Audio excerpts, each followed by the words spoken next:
일전에 새벽 기도회 시간에 잠시 나누었던 말씀인데 오늘 본문으로 오늘 수요 예배 가운데 함께 하시는 성도들과 좀 더 말씀을 나누고자 합니다. 여러분 혹시 소금 하면 어떤 생각부터 드시나요? 네?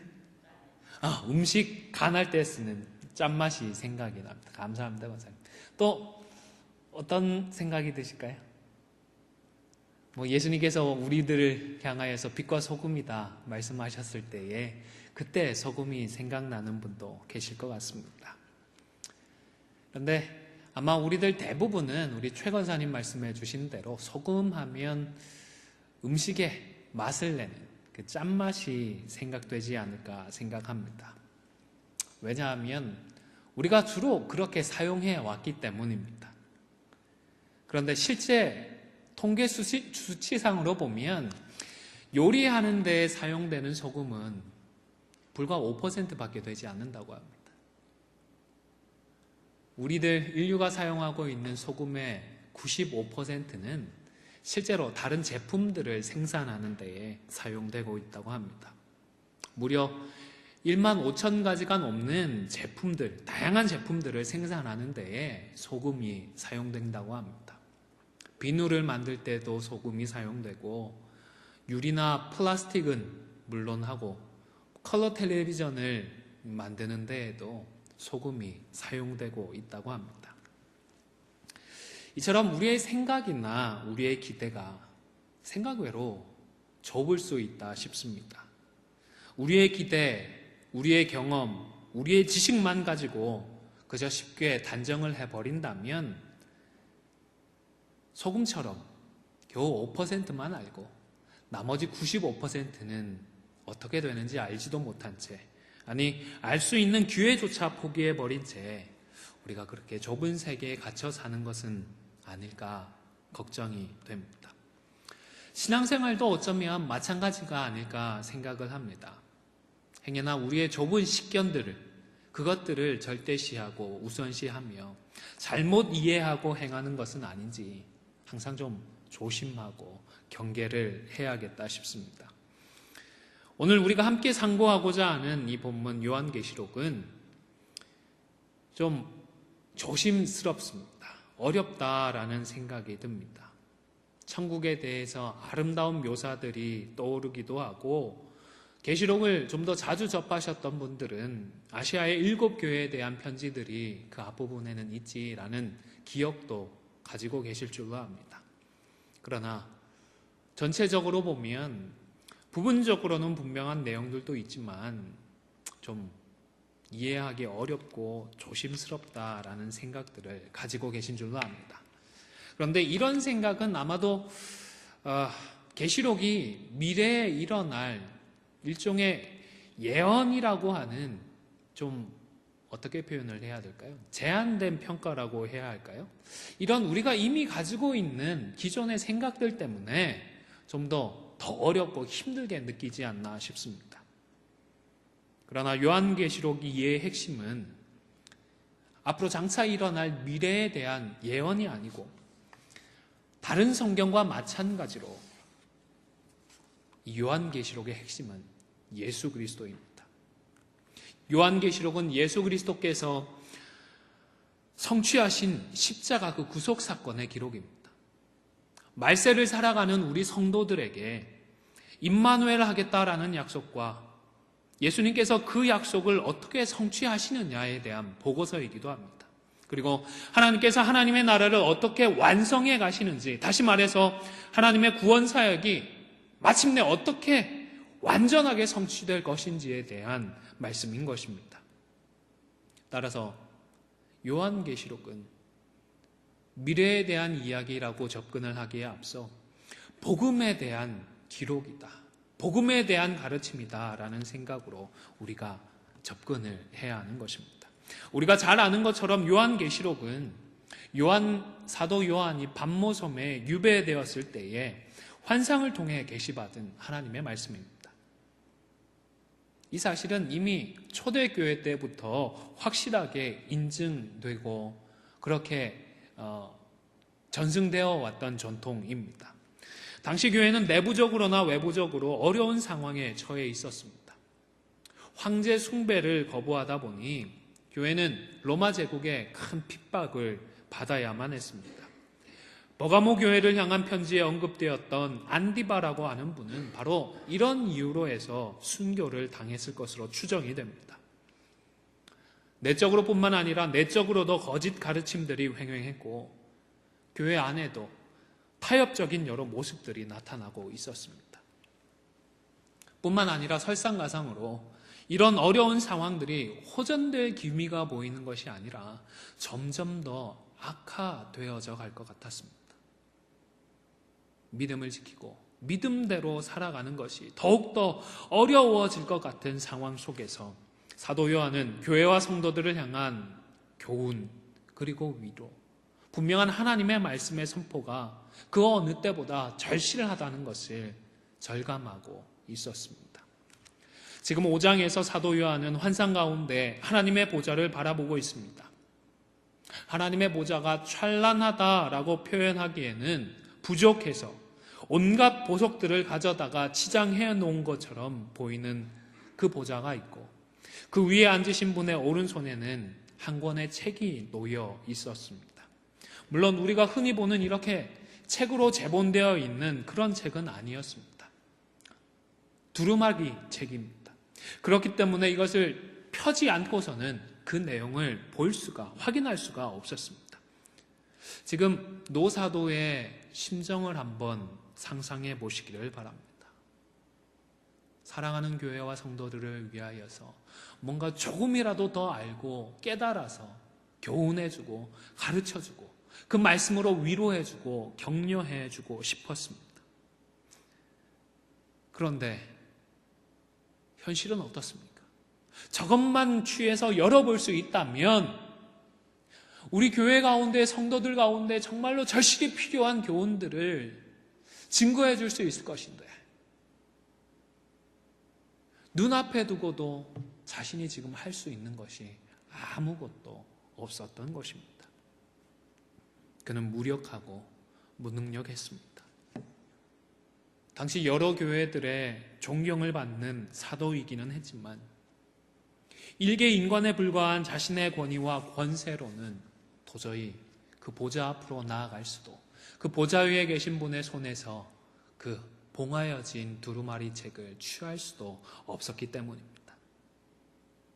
보좌에 앉으신 영광스러운 그분의 오른손에 놓여있는 그 책은 지구상에 존재하는 온 우주에 존재하는 그 어떤 피조물이라도 당당하게 나아가서 취해올 수는 없었던 것입니다. 요즘 한국에서는 일개 개인이 일으킨 스캔들로 참 설왕설래 말들이 많습니다. 일설에는 청와대 정문을 아무런 확인도 없이 그저 마음껏 검문조차도 없이 오고 갔다라는 의혹까지 있습니다. 그러나 하나님 앞에서는 그 누구도 자신의 권세를 자랑할 수가 없습니다. 아무도 하나님 앞에는 그렇게 할 수가 없었던 것입니다. 설령 그 책을 몰래 가지고 나올 수 있다라고 가정을 해보십시오. 아니면 하나님께서 자 한번 보기나 해라 라고 주셨다라고 가정을 해보셔도 좋겠습니다. 그렇다 하더라도 그 책의 내용은 볼 수가 없었습니다. 왜입니까? 7개에 무엇이 지켜 있었죠? 인이 지켜 있기 때문에 그렇습니다. 과거에는 밀랍이나 납을 녹여 떨어뜨려 놓고 그것이 완전히 굳기 전에 인장으로 찍었습니다. 그렇게 되면 왕이 열어보라고 정해놓지 않은 사람은 열어볼 수가 없었습니다. 함부로 열어보았다가는 큰일이 나기 때문입니다. 그야말로 죽음을 각오해야 하는 일이었습니다. 그렇기에 사도 요한도 감히 그것을 열어볼 엄두도 내지 못하고 있었던 것입니다.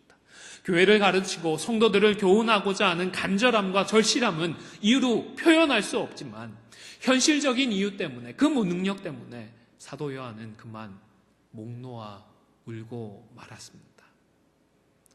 혹 내가 안 되면 다른 누군가가 좀 열어줄 수 있을까 돌아보며 기대를 했지만 책을 펴거나 보거나 하기에 합당한 사람이 도무지 보이지 않기 때문에 사도 요한은 지금 자신의 위치나 자신의 나이도 잊은 채 그렇게 서럽게 통곡하고 울고 말았던 것입니다. 하나님, 저는 무능하지만 우리 교회와 성도들을 사랑하셔서 제발 좀 보여주십시오 라며 그 자리에 주저앉아 통곡하고 있었던 것입니다. 사랑하는 성도 여러분, 교회를 위해서, 사랑하는 지체들을 위해서 이렇게 울어본 지가, 이렇게 울며 기도해 본 지가 얼마나 되셨습니까? 우리 교회는 지금 어려운 시기를 지나가고 있습니다. 우리 교회와 우리 자신, 그리고 다른 성도들을 사랑하고 아끼는 우리의 마음이 더도 말고 덜도 말고 우리 사도 요한만큼만 되면 참 감사하겠다 싶습니다. 예수님만큼 교회를 사랑해야 하지만 그렇게까지 하는 것은 좀 어렵다 하더라도 오늘 보여지는 우리 사도 요한만큼만은 우리가 교회를 사랑하고 지체들을 아끼고 위해서 기도해 줄 수 있으면 좋겠습니다. 사도 요한은 저와 여러분과 똑같은 한 사람이기 때문에 그렇습니다. 우리도 기도하면 충분히 사도 요한의 심정으로 교회를 위해, 지체들을 위해 이렇게 통곡하며 기도해 줄 수 있다. 저는 그렇게 믿습니다. 사도 요한처럼 교회와 성도를 사랑하고 아끼면 체면이나 명예, 자존심 같은 것들은 좀 다 내려놓고 우리 교회와 성도들을 위해서 함께 울며 기도할 수 있지 않겠습니까?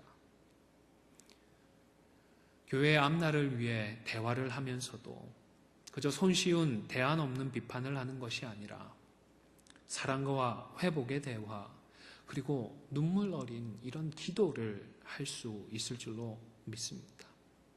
그리고 우리가 이런 중심으로 대화하고 기도할 때 하나님, 우리를 내몰라라 하지 않으실 것입니다.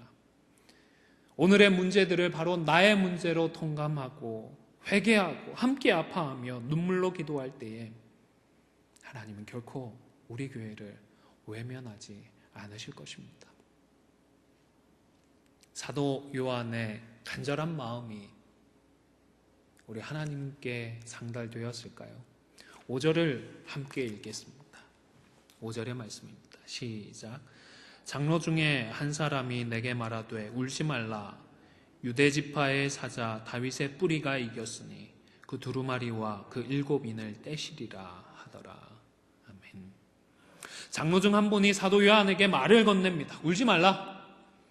아마 울지 말라 이 말만 했다면 그 울음을 그치기가 쉽지는 않았을 것 같습니다. 하지만 곧 이어 전해주는 소식은 지금 흘리고 있는 그 애통의 눈물을 곧장 환희와 기쁨의 눈물로 바꾸어주기에 충분한 그런 복된 소식이었습니다. 유다지파 사자 다윗의 뿌리가 이겼다. 그리고 바로 이 사자가 보좌에 앉으신 분의 손에서 책을 취해서는 그 7개의 인까지도 떼어줄 것이다. 얼마나 감사했겠습니까? 얼마나 기뻐했겠습니까? 사도 요한이 원하고 있던 바로 그 소식이 증거되고 전달되고 있는 것입니다. 그런데 여기에서 사자라고 하는 이 단어는 누군가를 대신하는 사람을 의미하는 그런 메신저라는 단어가 아닙니다. 우리가 흔히 백수의 왕이라고 알고 있는 동물 사자를 말합니다. 모든 짐승들 중에서 가장 용맹한 사자와 같이 용기 있고 권세 있는 그런 분이 이겼다는 것입니다. 누구를 이겼다는 말입니까? 문자적으로 이해하면 보좌에 계신 분을 이겼다는 말입니다. 정말 이겼다기보다는 못지않은 그런 권위를 가지고 보좌 앞으로 나아가셨다라는 상징적인 표현이겠죠. 다시 말해서 그 권세와 권위가 보좌에 계신 분과 필적할 만한 분이 자신만의 권위로 보좌에 나아가셔서 그 책을 취하셨다는 말씀인 것입니다. 그리고 인을 봉한 분과 동일한 권위를 가지신 분이기 때문에 스스로 그 인들을 떼어 그 안의 내용을 보여줄 것이라는 말씀입니다. 여러분, 이 이야기를 듣는 사도 요한의 마음이, 그 심정이 혹 이해되십니까? 하나님의 법궤가 들어올 때에 그것을 기뻐하고 환영하며 춤을 추었던 다윗이나 부활하신 예수님을 만났던 제자들의 그 기쁜 마음 이상으로 사도 요한의 마음도 기쁨과 환희에 차게 되었을 것입니다. 그리고 이제 하늘 위에나 땅 위에나 땅 아래에 존재하는 그 누구도 할 수 없는 그 일을 해내실 분이 누구신지 알고 싶어서 조급해지기까지 했을 것입니다. 이왕 보여주실 거면 조금이라도 더 빨리 오셔서 보여주셨으면 하는 소원들이 마음에 생겼을 것입니다. 도대체 얼마나 용맹하고 위대한 사자이길래 이러한 일을 감히 할 수 있을까? 이런 생각을 하며 사자를 기다렸던 것입니다. 시간이 얼마나 지났을까요? 사도 요한은 이 간절한 기다림의 시간을 내가 또 보니라는 표현으로 대신하고 있습니다. 그리고 시간이 흐르자 이제 사도 요한의 눈에 새롭게 보이는 존재가 있었습니다. 6절도 같이 한번 읽겠습니다. 6절 말씀입니다. 시작. 내가 또 보니 보좌와 내 생물고와 장로들 사이에 한 어린 양이 서 있는데 일찍이 죽임을 당한 것 같더라. 그에게 7 뿔고와 7 눈이 있으니 이 눈들은 온 땅에 보내심을 받은 하나님의 7 영이더라. 아멘. 여러분, 그런데 좀 이상하지 않으십니까? 분명히 사자가 나타날 것이다. 사자가 그 위대한 일을 해줄 것이다. 장로는 이야기했습니다. 용맹하고 위대한 사자가 나타나서 거기에 걸맞는 위대한 일을 기대를 하고 있었는데 정작 눈앞에 나타난 존재는 사자가 아니었습니다. 한 마리 어린 양이었습니다. 그는 힘이 없고 나약했습니다. 사자에 비하면 너무 초라하고 볼품이 없었습니다. 그뿐이 아닙니다. 일찍이 죽임을 당한 것 같이 찢기고 피투성이에 금방 숨이 넘어갈 것 같은 아무런 힘도 능력도 권세도 없는 그저 도살장으로 끌려가는 것 같은 그런 어린 양의 모습이었던 것입니다. 조금 전의 기쁨과 환희 그리고 확신과 신뢰는 온데간데 없고 이제는 마음에 불안과 의심이 생기기 시작했을 법합니다. 설마 저 어린 양이 방금 전에 장로가 언급했던 그 사자는 아니겠지. 그런데 이 어린 양이 정말로 보좌 앞으로 나아가는 것입니다. 7절을 보십시오. 그 어린 양이 나와서 보좌에 앉으신 이의 오른손에서 두루마리를 취하시니라. 아멘. 바로 이 어린 양이 사자가 아니라 그것도 이미 죽은 것 같은 죽임을 당한 것 같은 이 어린 양이 보좌 앞으로 나아가서는 그 두루마리를 감히 취하여 7 인을 떼기 시작했던 것입니다. 지금 이 환상을 보며 사도는 무엇을 어떤 장면을 생각하게 되었을까요? 아니 여러분은 이 대목을 이 구절들을 읽으시면서 누구를 떠올리십니까? 네, 바로 이 어린 양은 예수 그리스도이십니다. 사람들은 하나님의 구원이 백수의 왕 사자와 같이 위대한 방법으로 성취될 줄 알았습니다. 그렇게 되어야 할 줄 알았습니다. 그러나 정작 하나님의 방법은 어린 양이었습니다. 십자가였던 것입니다. 따라서 우리의 기대와 하나님의 방법이 완전히 이렇게 다르다라는 사실을, 다를 수 있다는 사실을 우리는 꼭 기억해야 하는 것입니다. 복음의 이러한 역사를 우리는 명심하고 또 명심해야 하는 것입니다. 뿐만 아니라 사실 우리 인생에게 우리 예수님만이 유일한 위로이시고 예수님만이 유일한 해결책이라는 사실도 꼭 기억하실 수 있기를 바랍니다. 이제 중요한 것은 두루마리에 기록되어 있는 그 내용이 아닙니다. 중요한 것은 어린 양 되신 예수 그리스도였습니다. 그래서 5장 중후반부에는 두루마리의 내용을 기록해 놓지 않았습니다.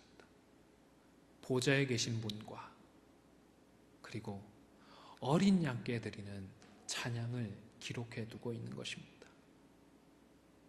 내용보다 더 중요한 것, 우리의 인생의 문제를 해결하고 우리가 위로받는 것보다 더 중요하고 사실상 유일한 위로자 되신 그 예수 그리스도가 가장 중요하기에 다른 모든 것들을 우선 중단해두고 보좌에 계신 분과 예수 그리스도이신 그 어린 양을 찬양하고 경배하고 있는 것입니다.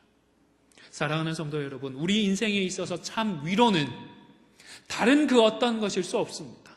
예수님이십니다. 우리는 임봉된 두루마리에 기록되어 있는 특별한 메시지를 기대하고 찾고 있지만 정작 우리 인생에게 가장 필요한 것은 그 내용이 아니라 유다 지파의 사자이자 죽임을 당한 것 같은 바로 그 어린 양 예수 그리스도밖에 없는 줄로 믿으시기를 간절히 소원합니다.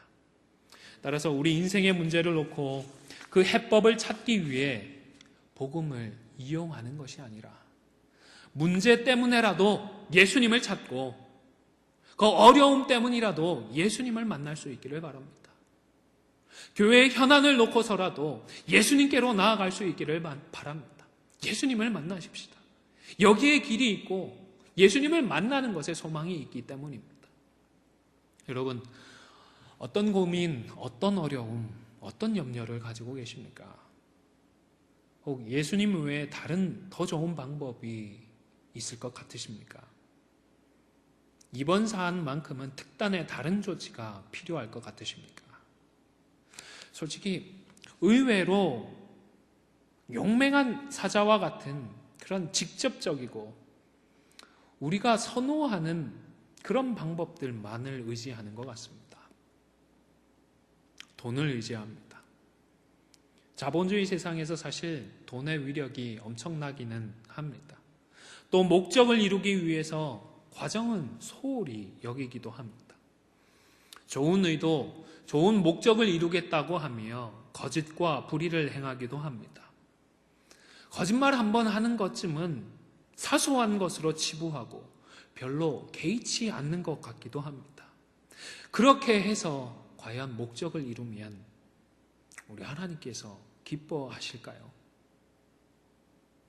하나님께서 사자가 아니라 어린 양을 통하여 그 두루마리를 취하게 하신 이유가 어디에 있을까?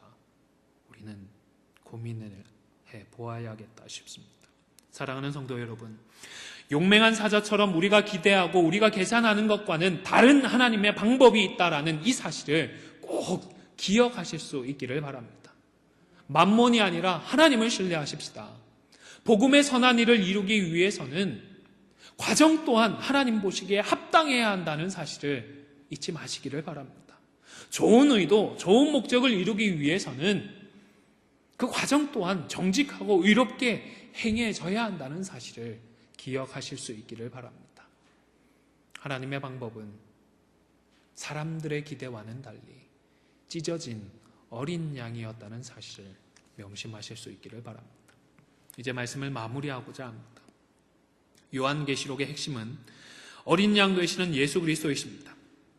우리가 쉽게 다가설 수 없는 많은 상징과 표현들은 예수 그리스도와 그분의 구속사역에 대해 소개하는 그림이라고 할 수 있습니다.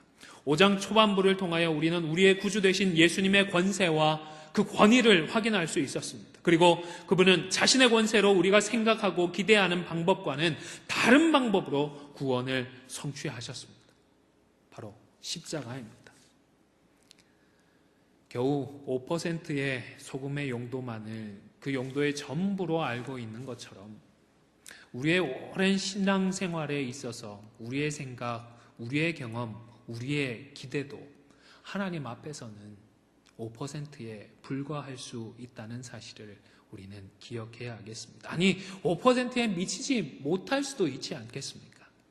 사자의 이미지로 표현되는 우리 자신의 생각이나 경험이 아니라 비록 찢겨진 어린 양처럼 우리 눈에는 볼품없어 보이더라도 안 될 것 같더라도 실패할 것 같더라도 하나님의 뜻과 계획에 승복하십시다.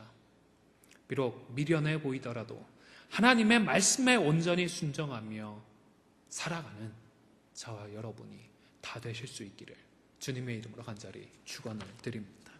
말씀을 기억하며 합심해서 한번 기도했으면 좋겠습니다. 첫 번째로 하나님, 사도 요한의 마음처럼 우리도 그렇게 교회와 지체들을 사랑하게 하옵소서. 우리 안디옥 교회와 교회의 성도들 생각하며 이렇게 기도했으면 좋겠습니다. 아울러 꼭 우리의 기대와 다르다 하더라도 하나님의 방법에 승복하고 하나님의 말씀에만 순종하는 우리들 되게 하여 주시옵소서. 우리 함께 소원하며 잠시 기도하도록 하겠습니다. 참 좋으신 하나님, 우리를 불쌍히 여기시고 긍휼히 여기시기를 간절히 소원합니다.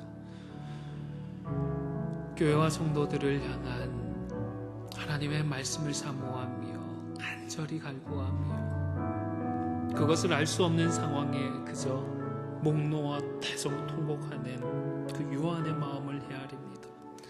하나님, 우리에게도 또한 우리 교회를, 우리의 지체들을 이처럼 사랑할 수 있는 마음을 허락하여 주시기를 간절히 소원합니다. 교회를 위하여, 지체들을 위하여 기도할 때에 이들을 긍휼히 여기며 사랑하는 마음으로 함께 아파하며 함께 고통하며 함께 애통해하며 눈물을 흘릴 수 있는 저희들 되게 하여 주시기를 간절히 바라고 소원합니다. 아버지 하나님, 교회의 어려움이 나의 어려움으로 공감되어지게 하여 주시옵소서. 성도들의 고통이, 성도들의 어려움이, 성도들의 괴로움이 나의 문제로 공감되어지고 내 문제를 위하여 기도할 때처럼 그렇게 간절히 기도할 수 있는 저희들 되어지게 하여 주시기를 간절히 바라고 소원합니다. 아버지 하나님, 손쉽게 판단하고 비난하고 비판하는 자리로 나아가지 않도록 우리의 마음을 지켜주시고 경계하여 주시옵소서. 아버지 하나님, 사랑의 마음으로 대화하고 대안 있는 해결책들을 추구하며 무엇보다 우리를 향한 하나님의 말씀을 찾기 위하여 말씀의 자리로, 기도의 자리로 함께 나가는 저희들 되어질 수 있도록 주님 인도하여 주시기를 간절히 바라옵고 소원하옵니다. 하나님, 바라옵고 소원하옵기는 하나님의 방법이 때때로 우리의 기대와는 전혀 다른 방법으로 있어진다는 사실 기억하게 하여 주시옵소서. 사자의 방법이 아니라 어린 양의 방법으로 하나님께서 하나님의 일을 도모하실 수 있다는 사실 명심하게 하시옵소서. 우리의 기대와 우리의 소망과 설령 다르다 하더라도 하나님의 방법에는 승복하는 저희들 되어지게 하여 주시기를 간절히 바라옵고 소원하옵나이다. 아버지 하나님, 인정하기 싫다 하더라도 하나님의 말씀이실 때 하나님의 말씀이신 때 순복하며 순종하며 나아가는 저희들 되어질 수 있도록 주님 인도하여 주시기를 간절히 바라옵고 소원하옵나이다. 아버지 하나님, 하나님의 일을 우리를 가운데에 우리를 통하여 이루어 주시기를 간절히 바라옵고 소원하옵나이다. 아버지 하나님, 연약한 가운데 있는 성도들이 있습니다. 병약한 성도들이 있습니다. 신앙이 흔들리는 성도들이 있습니다. 하나님, 그들을 함께하여 주시옵소서. 그들을 붙들어 주시옵소서. 그들을 회복시켜 주시기를 간절히 바라옵고 소원하옵나이다. 함께 한 몸됨을 지켜나가며 온전히 하나님을 경배하는 저희들 되어질 수 있도록 주님 인도하여 주시고 붙들어 주시옵소서. 지금은 우리 주 예수 그리스도의 은혜와 아버지 하나님의 크신 사랑과 성령의 교통하심이 우리의 기대와 하나님의 방법이 다를 수 있음을 인정하며 무엇보다 하나님의 방법에 순복하며 하나님의 말씀대로 살아가기로 결단하는 우리 안디옥 교회 성도들 머리머리 위에 지금부터 영원토록 항상 함께 있을지어다.